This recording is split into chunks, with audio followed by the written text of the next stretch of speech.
types of commissions and committees. You'll see later that I have a couple of models for you. There was also the Community Safety and Wellbeing Plan, which we actually have, which is one of our frameworks. It's old, it's 2006, but they were quite shocked that we had one from 2006 because they're really pushing communities to do that. So we, are ahead of our times in some ways.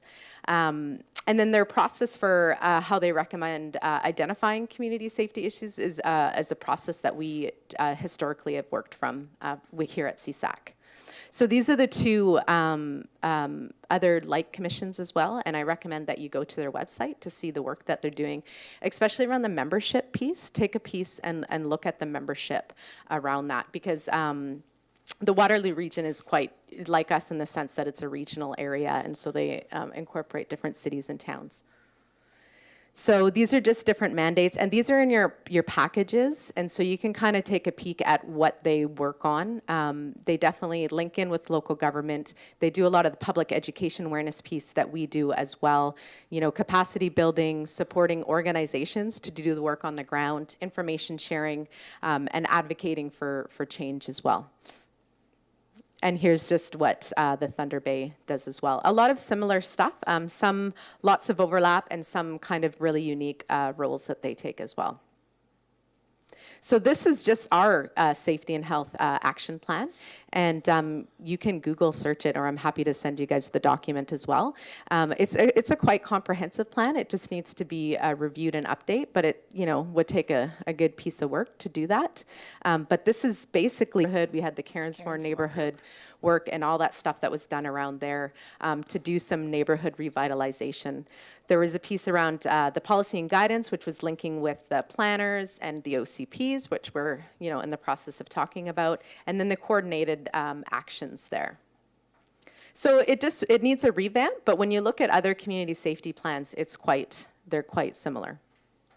And this is just the process that the training definitely, looks very simple, but this is a process we identified at our last planning session as commission members that we wanted to follow, because one of the pieces that was missing at the CSAC was this monitoring and evaluation piece. We had delegations come forward, we either made recommendations or linked them with other people, but we never went back all the time to monitor and evaluate where they were at and if they felt like they were heard. So here's some of the recommendations that came out of the training, and that is in your report, and we went over last time. So as I said, the Community Safety and Health Plan, if you guys take a look at that, it's old, it's from 2006, but there are some key pieces in there that help with community planning, and so take a look at that. And that was a recommendation from the last planning session, was to look at funding to possibly do that update. I wish the provincial government of British Columbia was quite forthcoming as the Ontario one, but who knows, they are working on a few things around community safety. That might be a recommendation that we do, is to talk to our provincial advocates for that. Many, many years ago, when Safer Cities was a concept or whatever, the provincial government did have a comprehensive community crime prevention, organize your neighborhood networks or whatever, and that's still available on their website, but it's fallen by the wayside because you start it because, oh, look, it's the new thing, we'll all do it. And then interest wanes, things in your organization changes, you lose your champions and whatever, and that goes by the wayside. Yeah, and so there has to be a sustainability piece that's built into that piece, and so that was what was lacking.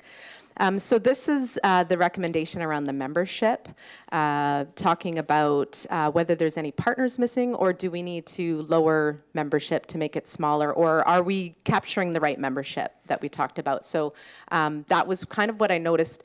The other two, when I said how many members we had, they said 15. They had like 40 or 45. And like I said, they had people waiting to get on the wait list to get in there. So, and I think why it's key there is because what happens is they really take a look at what issues the community is facing, and that's what's on their agenda. And so they support organizations at the table to whether they apply for grants, and then maybe next year it's a different community issue. So then other organizations kind of get that push, and capacity is invested in them for that time. And so they really see it as a way of moving their mandate for their organization forward. Maybe not that year, maybe the focus is on something else, but they're at the table for next time. And commission members are held accountable for things that they need to do around the table, not just come to a meeting. Yeah. And I think with one of them, there's more of a working group, whereas the other one is more of an advisory piece. And so it's just about that direction of where you want to go. And so this also came up at our planning meeting last time when we talked about outreach, and it's the next agenda item. You know, as you look in the CSAC mandate, one of the mandates is for us to advise advisory planning councils. But I'm not sure that we've gone out, you know, in the last couple of years to go out and say, hey, this service is available to you. Like when there's developments coming to the Advisory Planning Council, they can say, well, let's refer this to CSAC because we do have RCMP at the table. We have people who are working in community safety or have other examples from other local communities that they can use, you know, to be aware of as well. So the branding piece of CSAC, you know, going out and doing the outreach and letting people know we're also a forum for citizens as well. And then, so building a performance management system. So that would be as part of the big piece of updating the community safety and health well-being. So that would all be part of that piece. And then this also came up at the training with the other two. And it's just, I'm just throwing this out there because there's pros and cons to it. But they meet every 2 months, not every monthly. And that allows the work to be done and to come and report. However, like I said, one of them is more of a working group, so that makes sense. If you're more of an advisory, you might want to continue meeting monthly because if you're waiting to, you know, make recommendations, if you're only meeting every 2 months, that can kind of stalemate some organizations' work as they move forward. So those are things that I think to consider, and I think that those will be some of the questions that we can send out to email, but I wanted to highlight those. They're in your package, and then those are the things that we could talk about at that planning meeting. Okay. Was that fast enough for you guys? Yeah. Okay. And maybe those of you that are in your government roles, if you can chat with your planners in your own local areas, other members in your on your council and stuff to get some of their feedback and ideas too, we can share that. Community groups, by all means, reach out to the areas that you're representing and talk to your friends and neighbors and see what issues and stuff that they have come forward and go. Okay, and the last one was the networking there. That's you again, Christy, UB3. Your commission list? So this is just, at the last meeting, there was a request for commission members to send the names of organizations or contact lists of people that you would like CSAC to at least do outreach to or get to do an info session or just send information, the annual report to, so they know that we're a service that they can use. And so this is the list. If there's anybody else that needs to be added on there. This is also a list that we can use, you know, for all the other work that we're doing as well to send as well.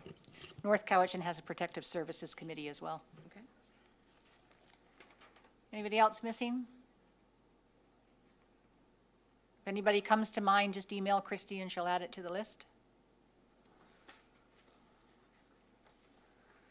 Okay, any new business? No burning questions from the audience? Don't think we need to move into closed session, so a motion to adjourn would be in order. Moved by Cal, second by Carolyn. All those in favor? Opposed, if any? Carried. Thank you very much. And our next meeting is June the 3rd, and we'll include that in the email, and Jason's going to check the availability of the room for us so we know what our time slot's like. Sorry, the 7th. Is a Thursday. Yeah. That's a regular meeting? It's a regular meeting. Mm-hmm. Yeah. And we just want to know the time frame.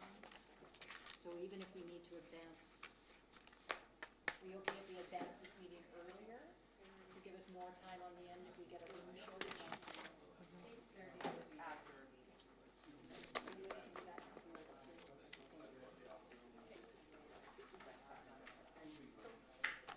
You're okay with drafting some questions to go?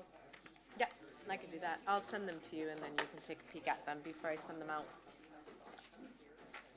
That's why I wanted to have it in camera. Yeah. So that we could have a really good discussion Yeah. and get an action plan, and that way we don't know what John's saying yes on these sections. Yeah.